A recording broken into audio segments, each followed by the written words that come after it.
మహాదేవ శ్రీమాత్రే నమః. Welcome to our channel.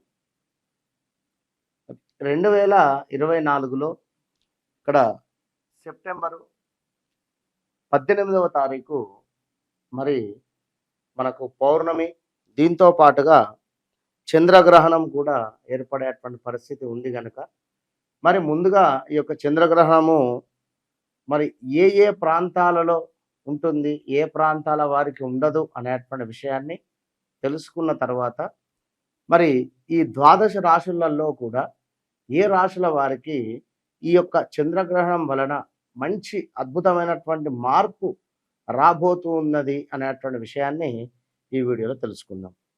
ముందుగా మనకు యూరప్ దేశం కావచ్చును, అదేవిధంగా ఆసియా దేశము, ఆఫ్రికా దేశము, ఉత్తర అమెరికా, దక్షిణ అమెరికా దేశాల్లో ఈ యొక్క మనకు చంద్రగ్రహణము అనేటువంటిది కనిపిస్తుంది. మరి భారతదేశంలో అంటే లేదు మనకు, కనుక లేకున్నప్పటికీ కూడా మనకు కనిపించేటువంటి అవకాశం లేదు. అయినప్పటికీ కూడా చంద్రగ్రహణము ఏర్పడినప్పుడు ఎక్కడైతే ఉంటుందో, ఎందుకంటే మనకు ప్రత్యక్ష దైవము సూర్యుడు, చంద్రుడు, కనుక తప్పకుండా మనకు భూమిపై మనం నివసిస్తున్నాం కనుక ఖచ్చితంగా కూడా ఈ యొక్క చంద్రగ్రహణము కానీ, సూర్యగ్రహణము కానీ పాక్షికంగా కానీ లేదా పరోక్షంగా ఎట్లయినా మనకు ఏర్పడేటువంటి సందర్భాలలో ఖచ్చితంగా మనకు కనబడకున్నా వేరే దేశాల్లో ఉన్నప్పటికీ కూడా కొన్ని నియమ నిబంధనలు అనేటువంటివి తప్పకుండా మనం పాటించాలి. విన్నారా? కనుక సమయం చూసుకున్నట్టయితే ఉదయం 6 AM టు 10:47 AM దాకా ఉంది. సుమారుగా కూడా మనకు ఒక 4 గంటల దాకా కూడా మొత్తము కూడా ఏర్పడేటువంటి పరిస్థితి, 4 గంటల 6 నిమిషాలు అట్లా ఏర్పడేటువంటి పరిస్థితి ఉన్నది. కనుక ద్వాదశ రాశుల వారు అందరూ కూడా ముఖ్యంగా ఏమిటి అంటే ఈ సమయంలో జపాలు కావచ్చును, తర్పణాలు కావచ్చును, ఏమైనా అప్పు రిలేటెడ్ ఉండేటువంటి వారు అప్పు తీర్చుకునేటువంటి ప్రయత్నం చేసుకోవాలి. ఎవరికైనా ₹1,00,000 అప్పు ఉంది, అందులో నుండి ఒక 1000 2000 మీరు వడ్డీ కానీ లేదా అసలు కానీ ఇచ్చేటువంటి ప్రయత్నం చేయండి. చేస్తే ఆ యొక్క అప్పు తొందరగా తీరేటువంటి పరిస్థితి ఉంటుంది. మరి ముఖ్యంగా చూసుకున్నట్టయితే చంద్రగ్రహణం ఖచ్చితంగా కూడా మనము కూడా పాటించేటువంటి పరిస్థితి ఉంటుంది ఈ యొక్క టైంలో, మనకు కనిపించకున్నా కూడా. మరి ఈ యొక్క చంద్రగ్రహణం వలన ఏ రాశుల వారికి బాగుంది అనేటువంటి విషయాన్ని ఒకసారి చూసుకున్నట్టయితే ముఖ్యంగా మరి ఇదే సమయంలో శుక్రుడు కూడా తులాలోకి ఎంటర్ కాబోతూ ఉన్నాడు. వినరా? ఇదే 18వ తారీఖు నాడే శుక్రగ్రహము మనకు ఈ యొక్క తులారాశిలోకి ప్రవేశించేటువంటి పరిస్థితి ఉంది. మరి శుక్రుడు అంటేనే రాక్షస గురువు, కనుక ఏదైనా కూడా శుక్రగ్రహం యొక్క ఆధారంగానే మనకు రిజల్ట్ అనేటువంటిది ఉంటుంది. ఎట్లా అంటే శుక్రుడు అంటేనే ఒక లగ్జరీ, కార్ కావచ్చును, బంగారం కావచ్చును, ఒక విల్లా కావచ్చును, మనీ రిలేటెడ్ కంప్లీట్గా కూడా శుక్రుడే అధిపతి. కనుక మరి అలాంటి యొక్క శుక్రుడు సంచారం వల్ల కొన్ని రాశుల వారికి కూడా బాగున్నవి, కొన్ని రాశుల వారికి బాగాలేవు. మరి ఏ రాశుల వారికి బాగుంది అనేటువంటి విషయాన్ని చూసుకున్నట్టయితే మరి ఈ యొక్క శుక్రుడు తులారాశిలోకి ప్రవేశించేటువంటి సందర్భంలో మేషరాశి వారు ఎవరైతే ఉన్నారో మేషరాశి వారికి చాలా అద్భుతమైనటువంటి రాజయోగం పట్టేటువంటి పరిస్థితి ఉంది అనేటువంటి విషయాన్ని గమనించుకోండి.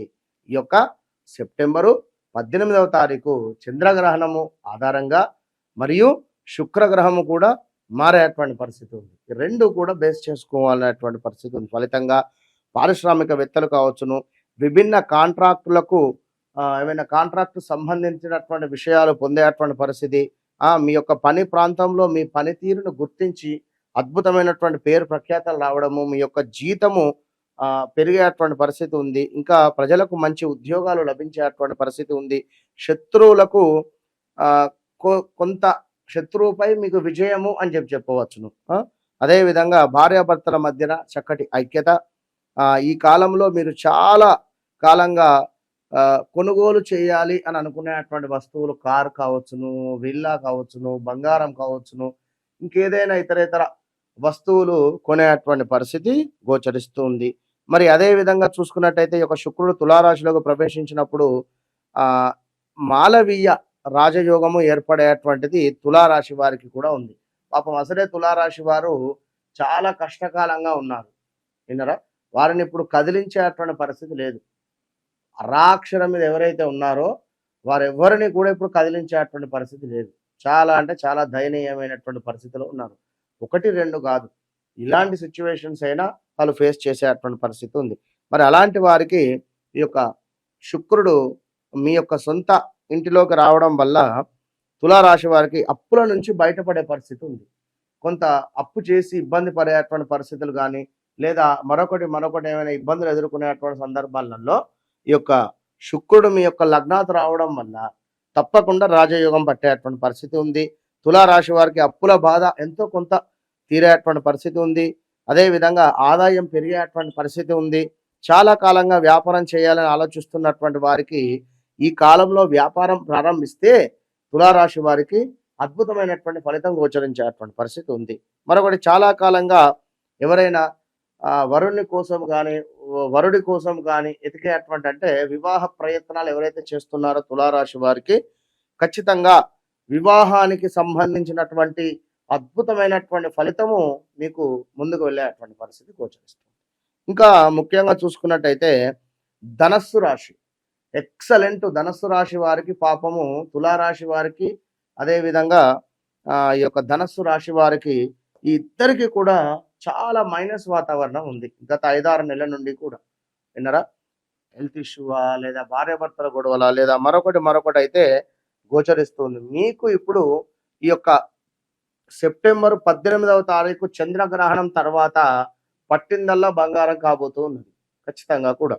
అయితే ఇక్కడ ధనస్సు రాశి వారికి చక్కగా లాభస్థానంలో శుక్రుడు రాబోతున్నాడు కనుక ఖచ్చితంగా కూడా చాలా మందికి అంటే ఏమిటి అంటే మాలవీయ యోగం మీకు కూడా ఏర్పడేటువంటి పరిస్థితి ఉంది. మాలవీయ యోగము ఏర్పడేటువంటి పరిస్థితి ఉన్నది. మాలవీయ యోగం ఏర్పడేటువంటి పరిస్థితి గోచరిస్తుంది ఈ యొక్క తులారాశి వారికి, అదేవిధంగా ధనుస్సు రాశి వారికి. మరి ఈ యొక్క మాలవీయ యోగము వల్ల ఎవరైతే రిటైర్లు, అదేవిధంగా అంటే బిజినెస్ ఎగుమతి దిగుమతులు వ్యాపారస్తులు ఎవరైతే ఉంటారో రిటైలర్లు కావచ్చును, అదేవిధంగా వారికి అద్భుతంగా ఉంటుంది. ఇంపోర్ట్ ఎక్స్పోర్ట్ చేసేటువంటి వారికి ఈ క్రమంలో తప్పకుండా కూడా హోల్సేల్ వ్యాపారస్తులు ఎవరైతే ఉన్నారో వారికి అద్భుతమైనటువంటి ఫలితం ఉంది. ఇంకా కుటుంబంలో కలహాలు తగ్గుముఖము, అదేవిధంగా ఆనందము అద్భుతంగా ఉండేటువంటి పరిస్థితి. వ్యాపారస్తులకు వారి రంగాలలో అద్భుతమైనటువంటి ఎదుగుదల లభించేటువంటి పరిస్థితి ఉంది. పని ప్రాంతంలో సరైన గుర్తింపు లభించని వారికి అద్భుతమైనటువంటి గుర్తింపు లభించేటువంటి పరిస్థితి ఉంది. ఈ యొక్క మనకు సెప్టెంబర్ 18 చంద్రగ్రహణం తర్వాత ఇంకా దాంపత్య జీవితం అద్భుతంగా మారబోతూ ఉన్నది. ఇంకా చూసుకున్నట్టయితే భార్యాభర్తల మధ్య చక్కటి అన్యోన్యత ఉండేటువంటి పరిస్థితి. మొత్తం మీద శుభవార్తలు వినడం, శుభకార్యాలు జరిపించడము, ఇలా ఈ యొక్క తులారాశి వారు కానీ, ధనస్సు రాశి వారు కానీ, మేషరాశి వారు కానీ అద్భుతమైనటువంటి యోగము ఈ యొక్క 2024 సెప్టెంబర్ 18వ తారీఖు చంద్రగ్రహణం తర్వాత నుండి ఒక 1 మంత్లో సుమారుగా ఒక 28 రోజులలో ఉండేటువంటి పరిస్థితి కంటే కొంత మెరుగుపడేటువంటి పరిస్థితి ఉంది. ఒకవేళ మీ జాతకంలో ఏమైనా నడిచేటువంటి దశ అంతర్దశలు కొంత ఇబ్బందికరంగా ఉంటే మాత్రము చెప్పలేం. కనుక తప్పకుండా ఈ యొక్క మేషరాశి వారు, తులారాశి వారు, ధనస్సు రాశి వారు ప్రతి శుక్రవారము కూడా లక్ష్మీదేవి ఆరాధన చేస్తూ ఉండండి. మిగిలినటువంటి రాశుల వారు ఎవరైతే ఉన్నారో వృషభ రాశి, మిథున రాశి, కర్కాటక రాశి, సింహరాశి, కన్య రాశి, వృశ్చిక రాశి, మకరం, కుంభం, మీనం వారు మీరు కూడా ఖచ్చితంగా కూడా ప్రతి శుక్రవారం లక్ష్మీదేవి యొక్క ఆరాధన చేసుకున్నట్టయితే రాబోయే రోజులలో ఖచ్చితంగా శుక్రుని అనుగ్రహం వలన అద్భుతమైనటువంటి ఫలితం ఉండబోతున్నది. All the best.